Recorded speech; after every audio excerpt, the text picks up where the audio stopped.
All right, welcome to the Ironwood Strength Show, where the information is raw, unscripted, and unedited. This is episode 9. I'm gonna go kind of piggyback on what I did last time with episode 8, where I talked about GPP training, and want to get realized kind of afterwards. I really went into what GPP was and why it's important, but didn't really explain um, how it needed to fit into training. And if you can't fit it into training, it's kind of pointless to have all the information. So, gonna do this episode and probably the next episode on how to apply some of this stuff, um, and what you should be doing, what you should not be doing, to get GPP and better physically prepare yourself for whatever sport you're participating in. So, first thing, kind of just a quick recap. What is GPP? Okay. Um, that was the main thing I tried to get across last time, what it was, and the simplest way that it can be explained is just as GPP is being in shape to train, to compete in and train for whatever sport you're training for. It's not just about competition. There is a training aspect, and many times there's far greater demands in training than there are in competition. Um, so you have to be able to meet those demands, or else your training is going to fall short, and then your results in competition is going to fall short. So again, training is being in shape to compete and train for your chosen sport. Um, Basically, being physically prepared to handle those rigors of training and competition. So, um, remember, I'm going to focus this episode and the next episode primarily, or especially this episode, primarily on the strength sports. Just a quick, I want to go over what it would look like for another sport. So, we'll look at soccer as an example. Soccer, you have your competition, which is the game, 11 players versus 11 players, 120-yard field length. I believe the field was 70 yards wide.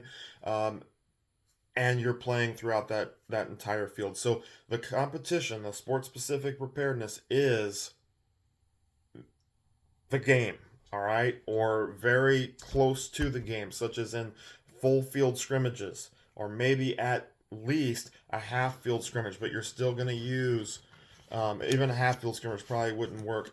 It really needs to be full field and utilizing 11v11. So when you start getting into your small sided games or different aspects of the game, it becomes more specialized, not specific. So that becomes SPP, special physical preparedness. So that's going to be your small sided games, maybe dribbling drills, passing drills, um, shooting drills, defensive drills, things of that nature. Everything from there starts to move into the general realm. Okay, so as you could say, oh, I want my conditioning to be sport specific. Well, unless you're playing the game, you're not conditioning in a sport specific manner. It's a very general manner, because all you're doing when you're running 120s, or you're running um, across the field and back, or whatever. I mean, there's different names for all these, but different running drills, gassers, whatever you run, they're just running. So they're developing the abilities for the sport. They're not developing the sport. If true conditioning for soccer, if you want it sport specific, is playing a game, all right, or playing a scrimmage in which you're very closely mimicking the demands to the game. You can't get any closer than that, other than actually on game day. So those conditioning drills are gonna fit into GPP. If you start bringing more ball type work into it, then you can move it into the special work. But just a conditioning drill would be GPP. If it's just straight running, or circuits, or whatever you're trying to do, it's GPP. Same thing with agility. Running around cones has nothing to do with soccer. You are developing agility, but it's in a general manner. You start doing agility with a ball or with an opponent or reactive type drills and moves closer to the special region. Okay, remember it's a continuum. You have sports specific on one end, you have general on the other end. Everything in the middle is specialized. Um, and then, of course, any sort of weight training, strength training exercises, they are developing the abilities of the sport. So they are in the general, the GPP realm. Okay, so what most strength coaches are doing, I'd say 90 to 100%, depending upon the strength coach. Most of the work that a strength coach does, and I'm talking about the college level here, maybe even the professional level, but most of the work that the strength coach has the athletes do is GPP. Okay, very rare cases does it do they start doing work that is moved into uh, the special physical preparedness. So that's kind of a recap of everything that I went over in the as far as the main takeaways from the last episode. A lot of the technical type stuff, the science stuff, that you can go back and look at the last episode for that. Today I'm going to focus mainly on the strength sports.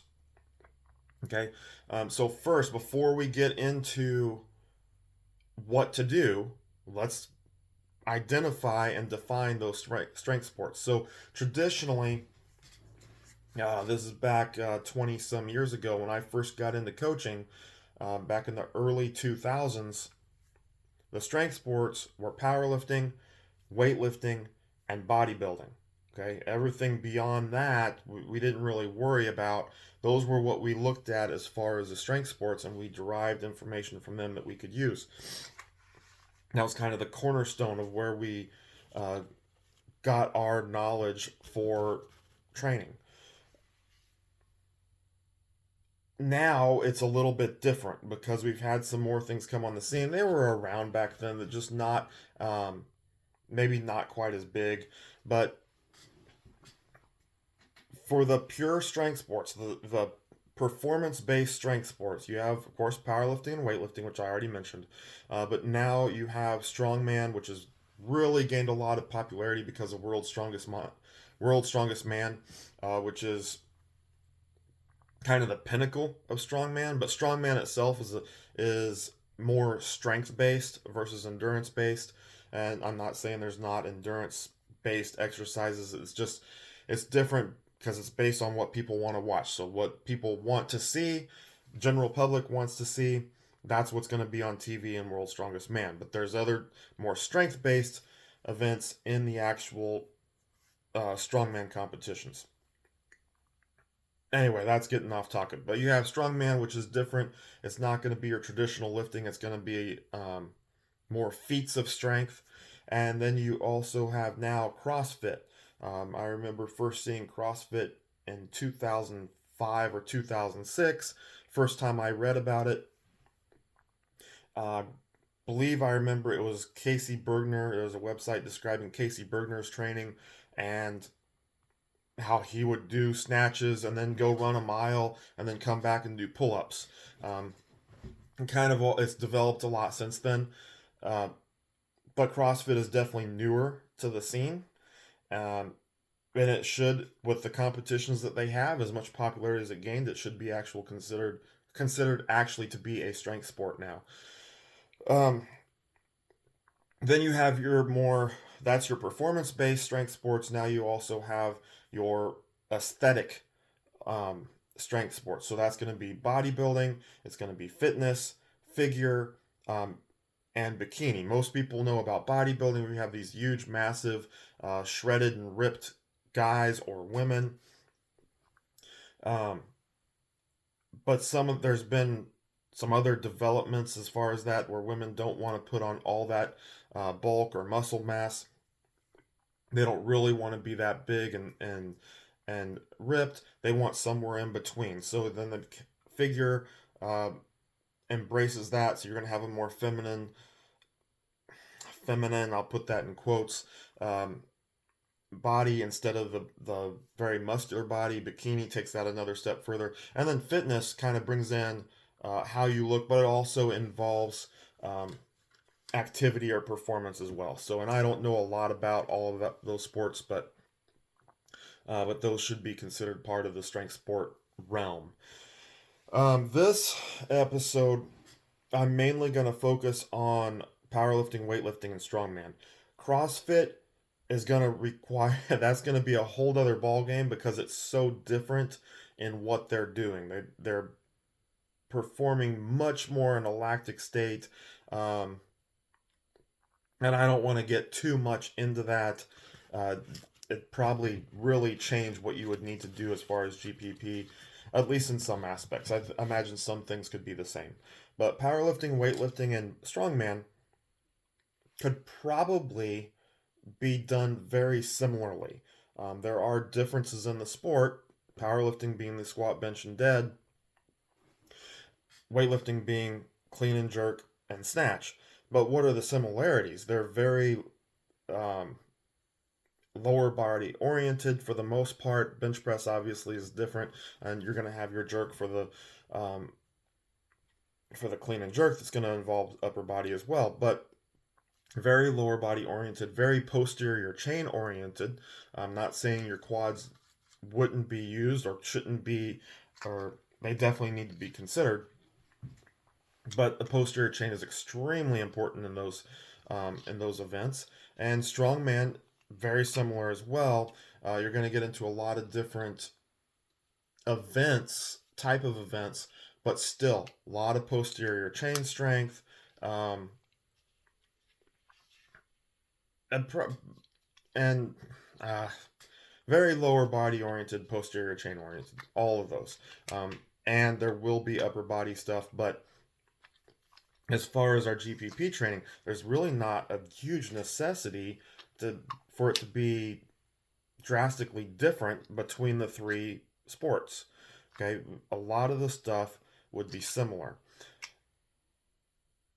And so the first thing, let's break down competition as far as what's needed in those sports.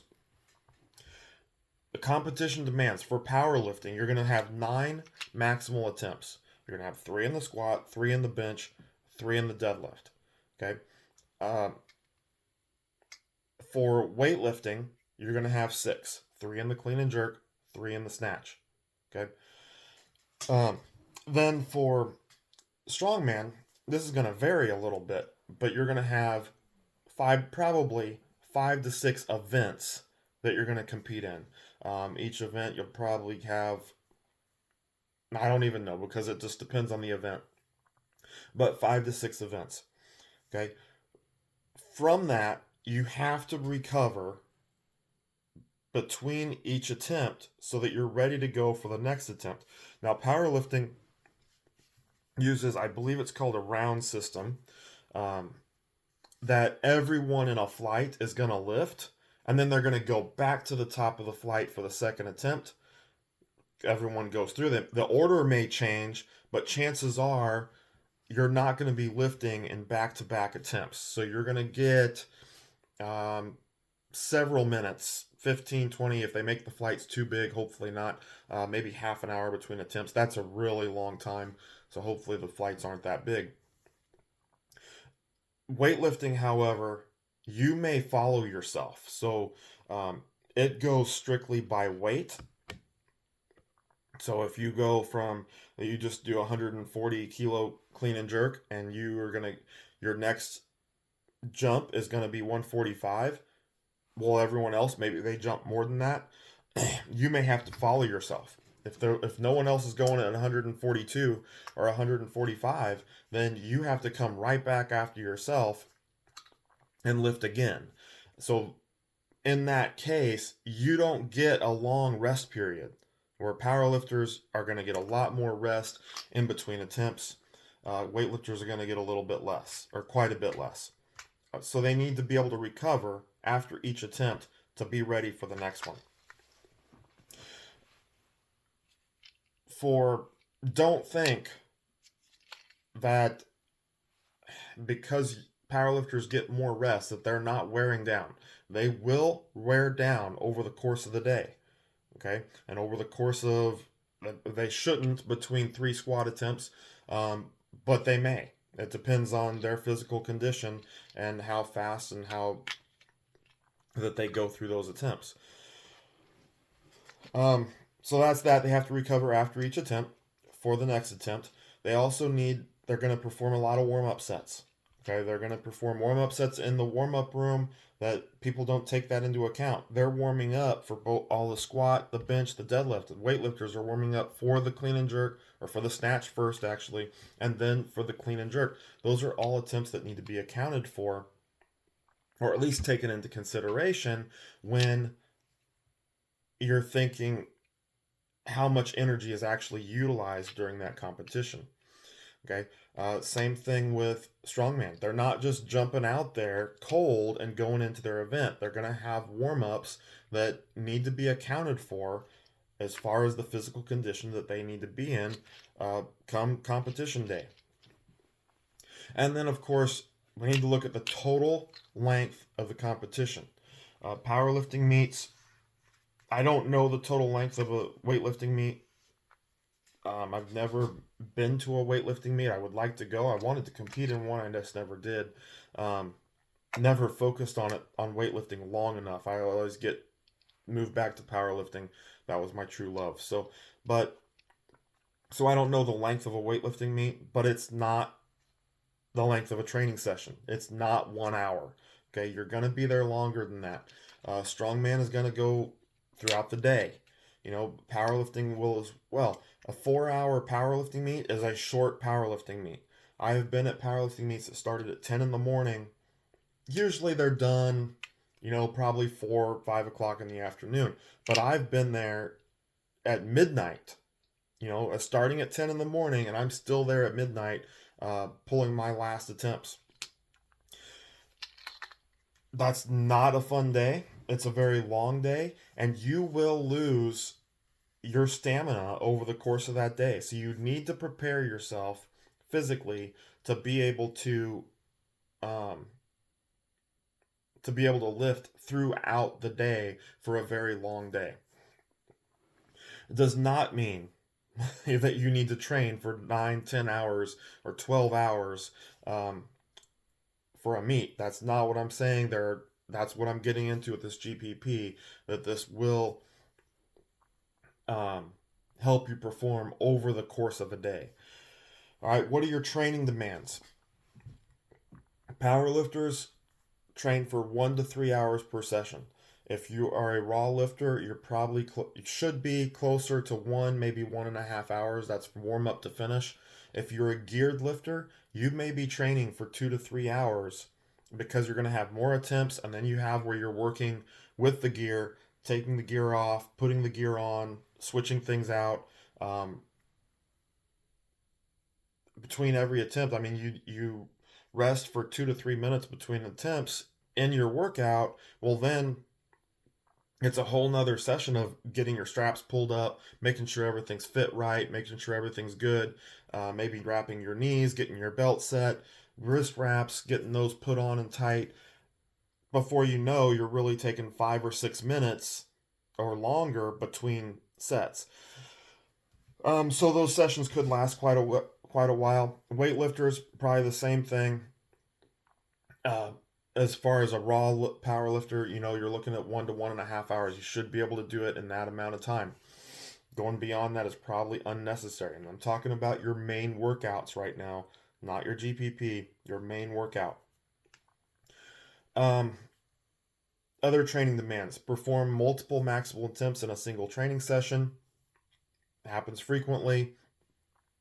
You're not just going to, depending upon where you're at in your training, sometimes it's lower intensity, sometimes it's higher intensity. If you train utilizing West Side type methods, you have frequent workouts that are maximal. Okay, at least twice a week you are lifting maximal weights, sometimes 3 times a week, 4 times a week if you're working up after your dynamic effort training. So you need to be able to recover between those attempts so you can perform another attempt within just a couple minutes. You have to be able to perform multiple high rep sets. Oh, weightlifting, same type of thing. You're going to have to perform multiple maximal or very heavy attempts in a single training session. Strongman, same thing. Okay, high rep sets. You have to recover from those with short rest. If you're training for hypertrophy, you're going to have high rep sets. It doesn't matter if it's, I mean, if you're doing high rep sets on squat, if that's where your philosophies lead you, then that's going to be a lot harder to recover from than assistance work. But you still have to be able to recover with short rest and be ready to go for your next set. Weightlifting doesn't typically do as many high rep sets as powerlifting or strongman, but they're still going to have times where they do, and they need to be able to recover from those as well if they want to have productive training. You have to recover between sets throughout the duration of a training session. If your training session lasts an hour and a half, you still want to be able to perform good work, even if it's assistance work. It needs to be quality at the end. At an hour 20 mark, at an hour 25 mark, you still need to be performing at a good level. And you have to recover between sets and throughout that hour and a half in order to do that. Another really important one, this is probably the one most people focus on, is for recovery, is that you have to be able to recover from session to session. So if I train on Monday, I need to be recovered well enough again if my next heavy workout is Wednesday to train on Wednesday. Even if that's Monday's my squat day and Wednesday's my bench day, I still have to be recovered enough to train my bench on Wednesday. Now, what's really important when I come back to squat and deadlift on Friday is that I'm definitely recovered by then, or at least sufficiently recovered to train on Friday and have another productive session. Okay. Kind of the physiology on this, I'm going to hit it quick. I'm not going to spend a lot of time here, but the one thing you need to know, let me back up just a second. Weightlifters, okay, and strongmen too. Recovering from session to session, very important for them, because unlike powerlifting, where you can switch between upper and lower body, okay, weightlifting sessions are almost always total body because of the nature of the events. Same with, or I would assume, strength with strongman. So recovering between sessions becomes more important so they can perform. Weightlifters will often, they'll do cleans on or snatch on Monday. Well, what's the snatch? Posterior chain, hamstrings, glutes, low and upper back, shoulders, even your triceps, locking out that weight. Then they're going to come right back on Tuesday and do clean and jerk. Okay? Posterior chain, hamstrings, glutes, low and upper back. You can see where I'm going with this. The same thing with strongmen. Many of their events are related, so many times they will do sessions that are very close in nature as far as what muscle groups they're utilizing. All of this stimulates the nervous system, in powerlifting too, to a very high degree. But when we're looking at specific muscle groups, which also needs recovery, I think weightlifting and powerlifting has a very, I don't know if it's a disadvantage or just a unique circumstance that they have to be able to come right back and utilize those muscle groups in the very next training session, which may be the next day or only with 2 days rest. Okay, so some of the physiology in here. First thing you have to understand is that the body is always, in capital letters, always in an aerobic state. Okay?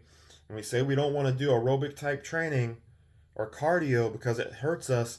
Well, that's how our body works. And if we neglect that, it is going to hurt our training more than performing some cardio or some cardiac development work to improve. It will improve your training if you do it properly. You just have to use the proper parameters. Okay? So get out of your heads that cardio is bad for you. You just have to do it appropriately because the body is always, capital letters, always, in an aerobic state. And if we neglect that, we're going to be shortchanging ourselves in our training. Okay. Um, so it's always in an aerobic state, but it will use other fuel sources when exercise intensity is very high or rest intervals are very short. So when you're doing maximal attempts, you're really in that ATP PC system. When you're doing hypertrophy work or higher reps or work that includes very short rest intervals, then you start to get into that lactic system, um, and lactic acid starts to generate. So we want to have a very good foundation of aerobic or cardiac development. ATP PC is what we focus on for powerlifting, weightlifting, and strongman as far as the primary fuel, and it is for the performance of one single lift. But remember, we got to look at the entire training session or the entire day when it comes to competitions. So we need that oxygen in our body that will aid in the recovery of ATP. Okay, it will between attempts, if you have a high level of oxygen in your body, it will, or if you've trained your body to utilize oxygen, that's probably a better way of saying that, it will help you recover your ATP between attempts so you can perform more maximal attempts more efficiently. Um, Glycolysis, that lactic state, that's going to be the primary fuel when you're training for hypertrophy. So don't sit there and focus on powerlifting and weightlifting and strongman are ATP PC sports. No, they utilize all the different energy systems. When you're training with high reps or training with very low rest, glycolysis takes over as the main fuel. Okay, so you have to oxidize that lactic acid or that lactate, because as you feel the burn, okay, as a lot of people like to say, they feel the burn. When they start to feel that, or when there's a lot of lactate present, your productivity is going to be diminished, or it could be diminished. If you have proper use of oxygen, then you can oxidize that lactic acid and keep at a more productive state. So that is kind of the physiology that we're looking at here and the demands of the sports. Okay, so how are we going to train that from a GPP standpoint? Okay, now when you're looking at GPP, I'm going to focus mainly on, for powerlifting, weightlifting, strongman, I'm going to focus mainly on the extra workouts that people probably do incorrectly a lot of times, not all the time, but definitely a lot of times. But I want to hit a couple other things first. Okay, so we're going to step away from that cardiac development for a minute. We're going to come right back to it. There will be things that you're going to toss into your main workouts that should be considered GPP. So,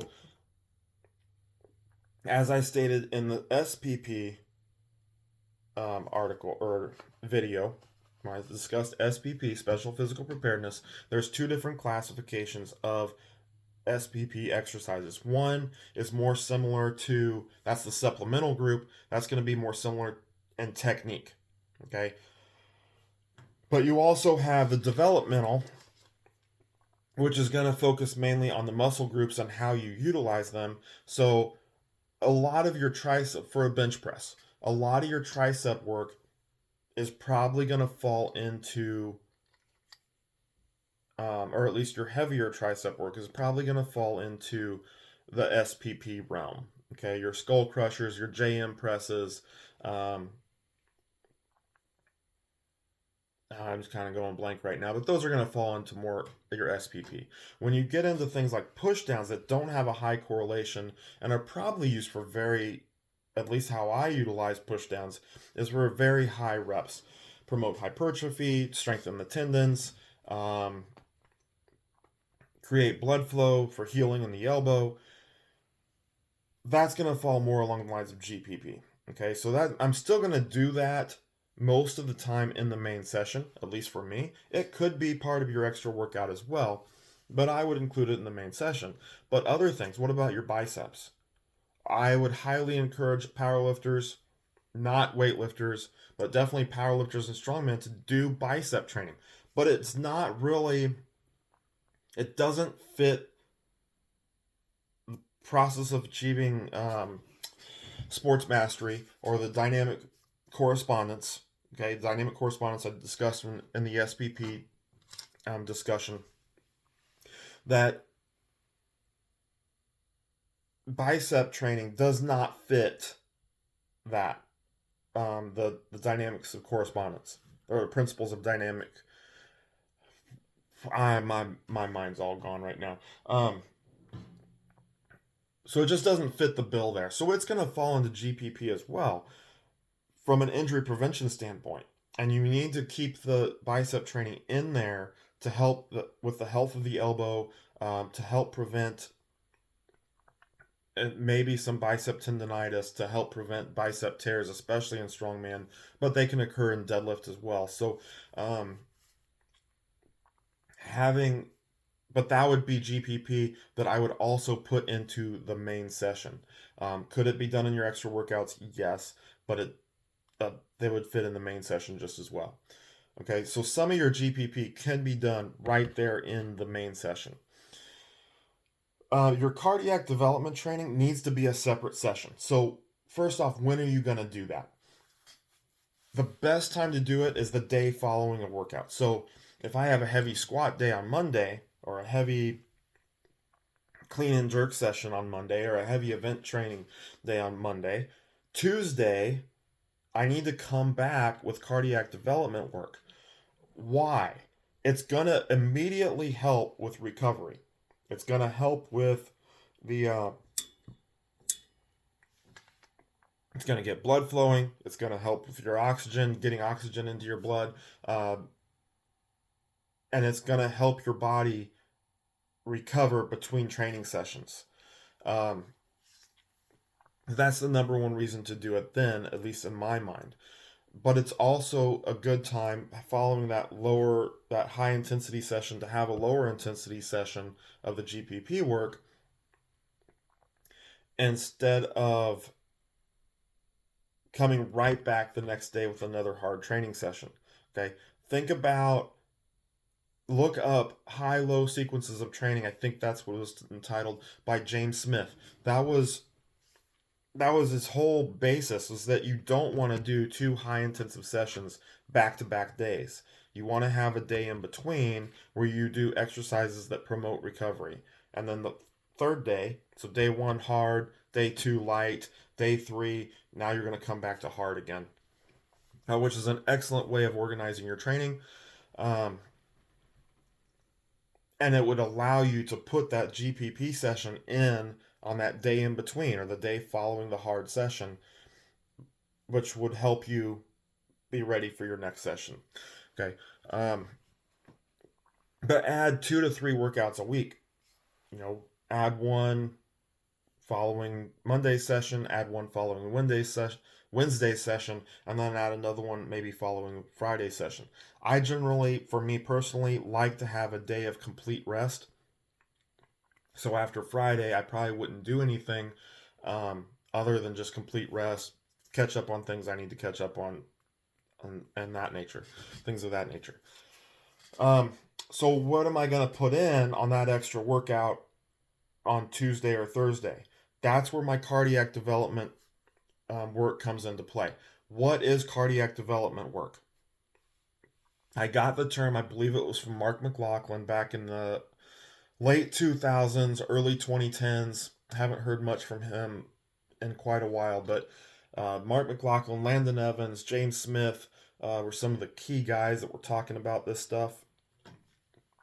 And I think Mark McLaughlin had the term cardiac development. I don't know if he created it or if he got it from someone else, but it defines the type of work we need to be doing rather than just saying, I'm going to do cardio. All right, because cardio has no definition. There's no definition there. People just throw that term around, and it could mean completely different things from one person to the next. So cardiac development training, low to moderate intensity, We're looking at 20 to 45 minutes. We want to be greater than 70% of your maximum heart rate, which, if memory serves me correct, maximum heart rate is 220 minus your age. So if you're 30 years old, then your maximum heart rate is going to be 190. Okay, so greater than. No, I'm screwing that up. I'm definitely screwing that up. I'm trying to think. Let me just type that in and look it up real quick, because either that or I have this stuff written down wrong.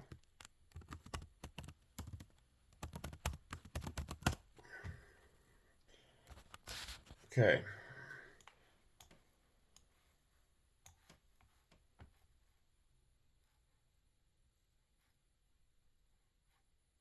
No, that's right.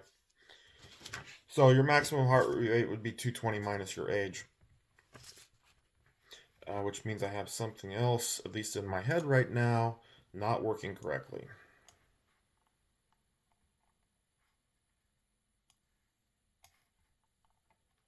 And I'm trying to flip through some of my stuff that I have up on my screen.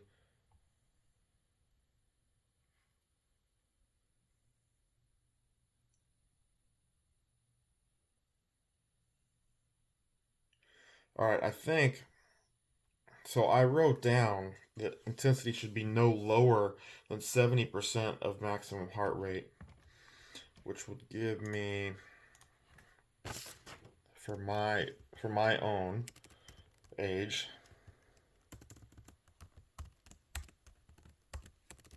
220. I'm 44. Okay, so that's going to give me a maximum heart rate. 70% of my maximum heart rate would be 123. 123. Okay, so now the 70% thing threw me off. Um, so no greater than 70% of your maximum heart rate, but no lower. Sorry, no lower than 70% of your maximum heart rate. So for me, I wouldn't want to go below 123, but no greater than your anaerobic threshold. And I'm not going to look that up. You can look it up. Just type in anaerobic threshold or how to calculate anaerobic threshold. But back when I was competing, my anaerobic threshold, I believe, was in the 140s. Okay, so if I was, let's say back then, my 70% would have been 130. I would have wanted to keep my heart rate between 130 and 145, probably. And I'm kind of making those numbers up right now. But that's roughly where I wanted to be. So if you're aware of where your heart rate is, that probably sounds low. Okay, but that's what we want. We don't want, I mean, it should be higher than what is this just if you go for a walk. Now, if you're getting up into that range just going for a walk, um, you're either walking really fast or you're in really bad shape. And I would err to the second one, saying that you're probably in really bad shape. So, but we don't want it to go up real high. If you're reaching heart rates of 160, 170, 180, you're definitely going over the anaerobic threshold. We don't want to go that high. Okay? We don't want it to be up that high, because when it goes up that high, we're now what everyone's afraid of, doing cardio hurts your lifting. That is going to happen. We need to keep it lower. We need to be less than anaerobic threshold, but no lower than 70% of your max heart rate. Okay, so that will keep you in the proper range, so it doesn't negatively, it will not, in that range, it will not negatively affect your lifting, but it will improve your heart function and your aerobic function to a degree that it will help with your recovery within and out and within training sessions and between training sessions. Okay, I got that out. That was way too much, too complicated for me. Not really. It's not that complicated, but I just was not thinking straight on that. So that's where it should be. so that you're getting the most out of it. What does cardiac development training do for you? I already said it improves your recovery between training sessions and within training sessions. If you recover more within a training session, you can do more work. So that's another benefit. It will also help control or reduce body fat levels. Um, I always tend to carry a little extra fat on me. I have for many years. If you look at my family history, it's even worse.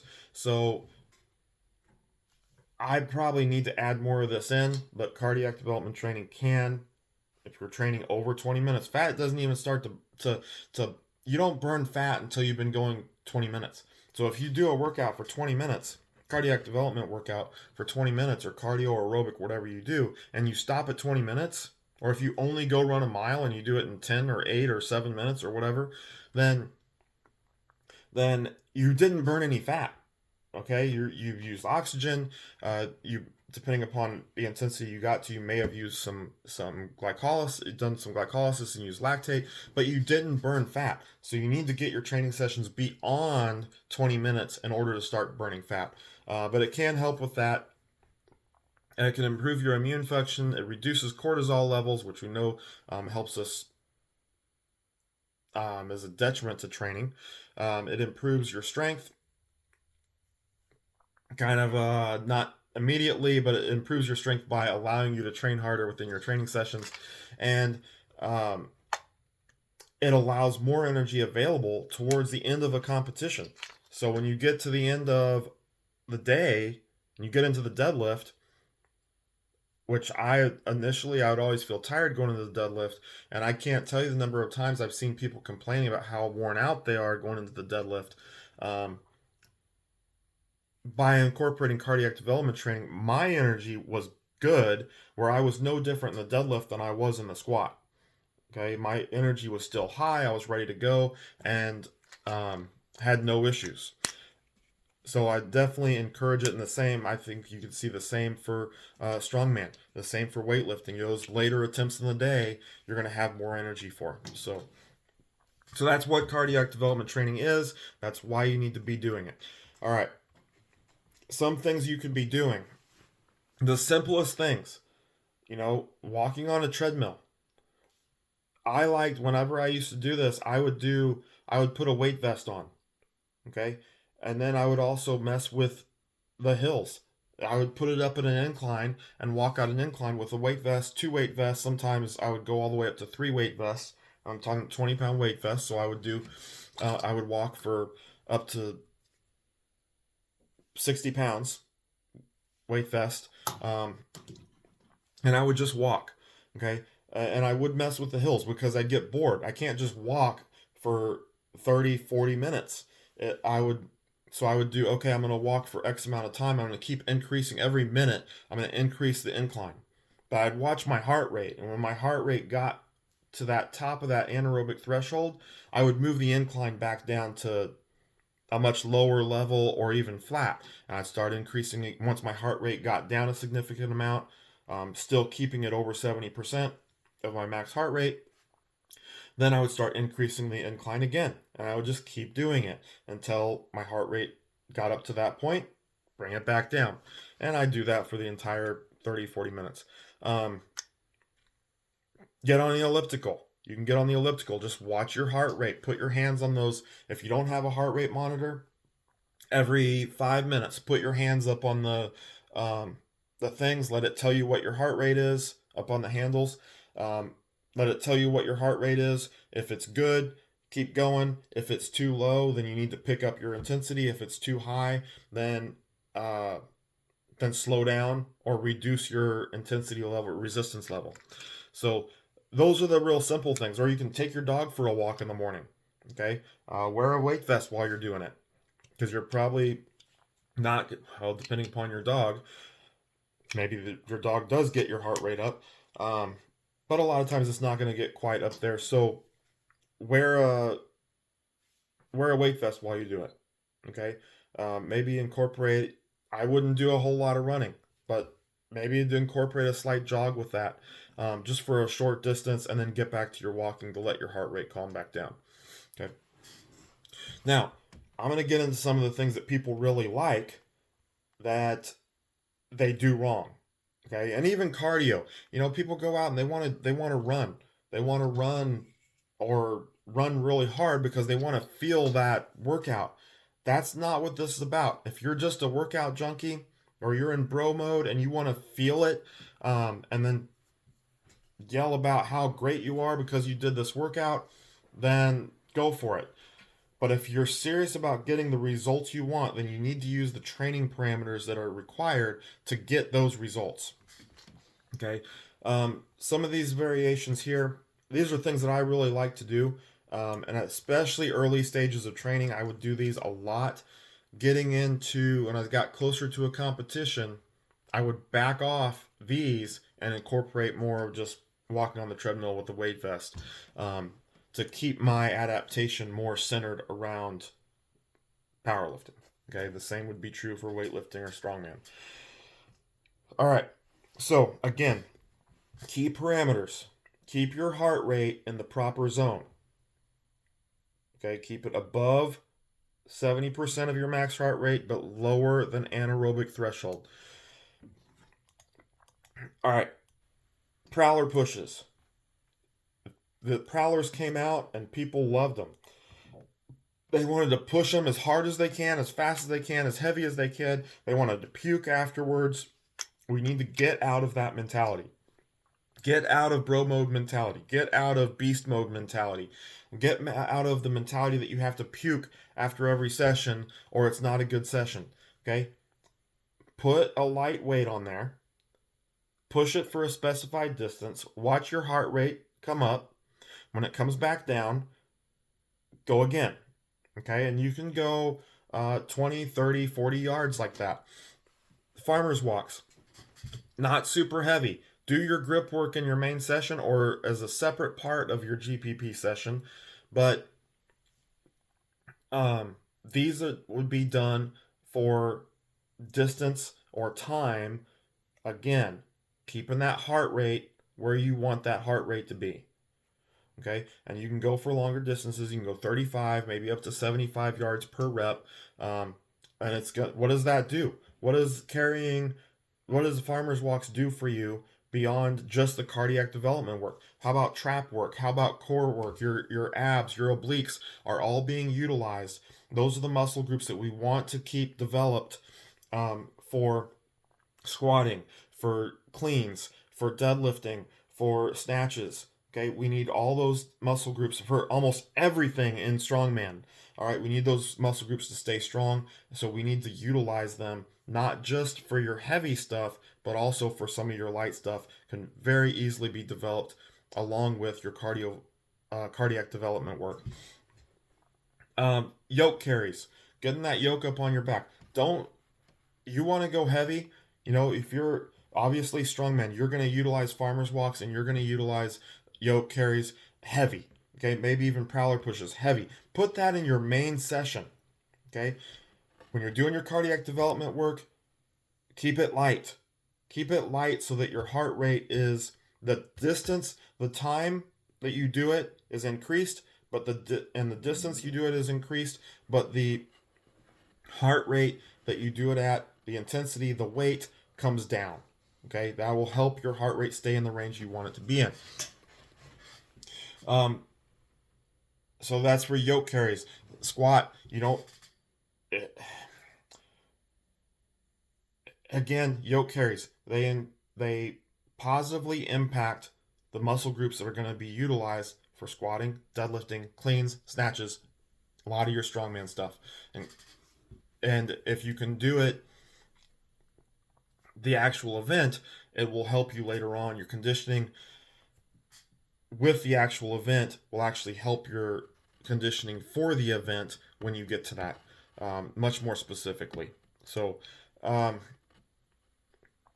squat walks. Put that bar in that rack position, front squat position, and walk. Walk for 30 yards. Put the bar down. Okay? Put it back, rest just a little bit.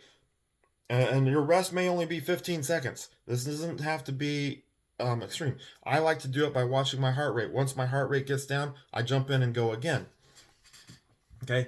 Um, but don't do it so that your heart rate is jumping way up. I'm repeating this over and over and over because that's how important it is.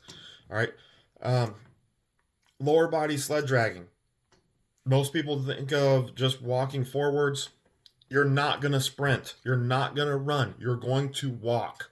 All right. You're going to walk. For a lot of people, a 45-pound plate will be sufficient. Yes, it feels light. It's supposed to be. Walk for 75 yards. When I first got introduced to that, I walked 100 yards. A plate, 45-pound plate, and a 25-pound plate on the sled. 70 pounds. That was all I needed. Okay. I'd walk for 100 yards, and if I was doing it with a partner, he would walk back, and then we'd switch again, and I'd walk, and then we'd switch, and he'd walk. Okay, we'd just keep doing that.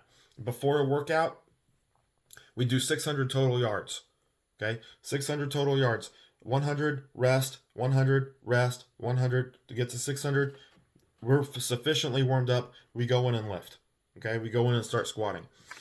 As an extra workout, decrease the weight and do it for longer. I mean, you can still go 75, 100 yards is still a good distance. 30 yards could be a good distance. Just watch your heart rate. Don't start coming back until your heart rate comes down. Upper body sled dragging.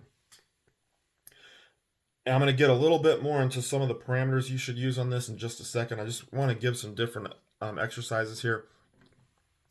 Oh, lower body sled dragging. It doesn't have to be just forward. You can go backwards. Forwards is going to be a lot more hamstrings and glutes. Going backwards, you're going to get your quads. Okay? You're going to get a lot more quad work in there. You can also do lunges, okay, with the sled. You can do lunges. You can do shuffling. You can go laterally, and then when you come back, you go the other way. There's just different variations that you can do on all of this. Bear crawls with the sled. Upper body. A lot of people don't think about upper body sled dragging, but you can do presses. You can press. You walk forwards until the cords tighten up. You press. You walk forward until the cords tighten up. You press again, and you keep doing that for 50, 60 yards. You can do Y raises or rear delts. You face the sled, get the cords tight in front of you, pull. Okay, you walk backwards until it tightens up, pull. It's a great way of developing your upper back, your posterior delts through lightweight, longer distances, okay, lower rest, keeping your heart rate in that correct zone. If you want to go heavy on those things, do them in your main session. All right, it's fine to go heavy on it. Just do it in your main session. Do it at the proper time. Other things you can do, carries. You can do keg carries. You can do lower. I probably wouldn't do tire flips for cardiac development because they're going to really get your heart rate up no matter what weight you do, at least in my experience. But you can do carries, you can do keg carries, you can do sandbag carries, you can put dumbbells up overhead and carry them. You can do one dumbbell up overhead and carry it for 30 yards. Put it down, switch hands, carry it back for 30 yards. 2 dumbbells, carry them, which is actually probably harder in my mind, having both dumbbells locked out. Really works the upper back, works the shoulders. Great upper body development, and you're doing it for your cardiac development work. Okay, so one more parameter. I've talked about increasing distances, decreasing weight, keeping your heart rate there. What's the other thing that I want to look at? Well, when we go back to the treadmill, the elliptical, walking, hills, wearing a weight vest, what was the time frame? 20 to 45 minutes. We want to do these things that I just talked about the same way. Okay, so when I'm doing 20 minutes of yoke carries, carry the yoke for 50 yards, set it down, rest until your heart rate comes back down, pick it up and come back. Don't just do it for 6 sets or for 6 trips. Do it for 20, 30 minutes. Okay? So you get really bored doing the same movement just over and over. Switch your movement, okay? Do 15 minutes of yoke carries and 15 minutes of farmer's walks. There you go. There's 30 minutes of cardiac development work with resistance. All right, that is great cardiac development work. But get it in that time frame. Make these sessions last just on that cardiac development 20 to 45 minutes. If you want fat loss, it's got to be greater than 20. I would go 30 to 45 if you're looking for fat loss along with it. Um, all right, I kind of already talked about putting it into a plan, and that's going to be, and I'm going to wrap this up here in just a second. Uh, but put it in the day after a hard session. Okay. Um, Further out from competition, you want to do higher volume. The closer you get to competition, decrease that volume so most of your adaptation is going towards the exercises that the classical exercises, the competition exercises, your squat, bench, and dead for powerlifting, your clean and jerk, and your snatch um, for weightlifting, or the events that you're going to be competing with in strongman. But your total volume should decrease over time. Duration of sessions should decrease over time. So you're doing, and you could even get up to an hour, a long ways out from competition, and decrease that. And total, the difference between volume, what I'm referring to here, volume, that's the volume of your exercise. So that if I want a high volume and I'm doing 45 minutes on one exercise, okay, or just my cardiac development, but I want high total volume, so I may want an hour plus, but some of that'll be filled up with other things. Maybe that's where I'm going to put in some extra grip work, some extra tricep work, some extra lat work, things of that nature. So my total session is up over an hour, but my volume or my duration of the cardiac development would be 30 minutes, 45 minutes for that just for the cardiac development work.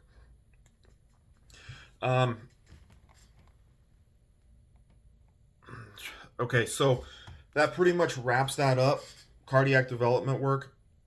Cardio, put in quotes. Okay, remember cardio is not defined. Cardiac development, I defined it here. Low to moderate intensity, 20 to 45 minutes per session um, to improve the function of the heart.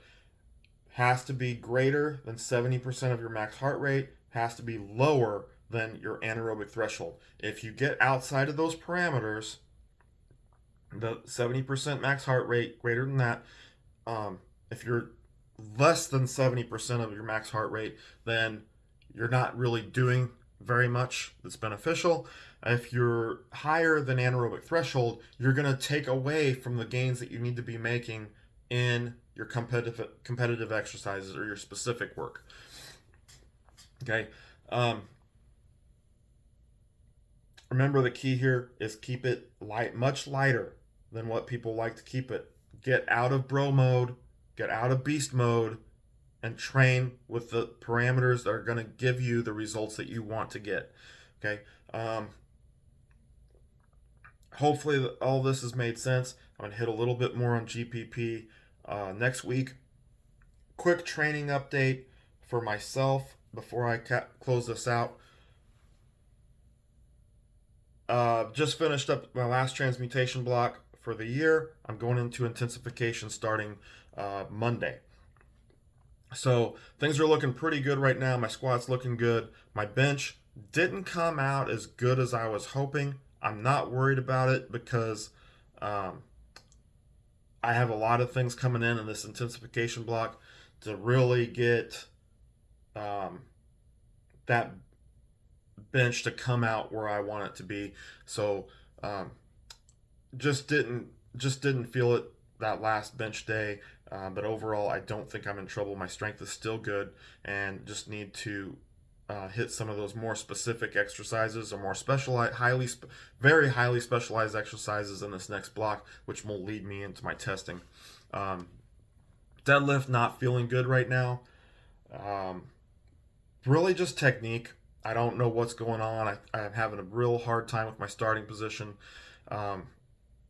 I feel like I'm there, and then when I start to pull, it doesn't feel like it's there. Like I feel like I'm off. Generally, when my technique is on, my starting position is on for deadlifts, And the weights feel effortless up until I get to my heavy weights, my very heavy weights. All right, now pretty much everything feels heavy, which is telling me that my starting position is off. And I'm trying to find it. It just doesn't seem like I can right now. But I'll keep working at it. We'll see how that ends up. Intensification block starts Monday. Last heavy block of the year. I'll test the last week of the year. Real excited about going into it. This block is going to be much more, if you're familiar with block periodization, by the definitions that Vladimir Issurin set out, this would be more synonymous with his realization block. Okay. I have my reasons for using intensification terminology, a different terminology than he does, but this would be very close to his realization. Real excited about going into this block. Can't wait to get it done and see where we're at the end of the year. If you have any questions or comments, please post them. I will respond to them. If you are liking what you see on this channel, please hit that like button. Please subscribe to the channel and share it with people that you think might be interested, coaches, lifters that are trying to learn more about training. And I will see you next time.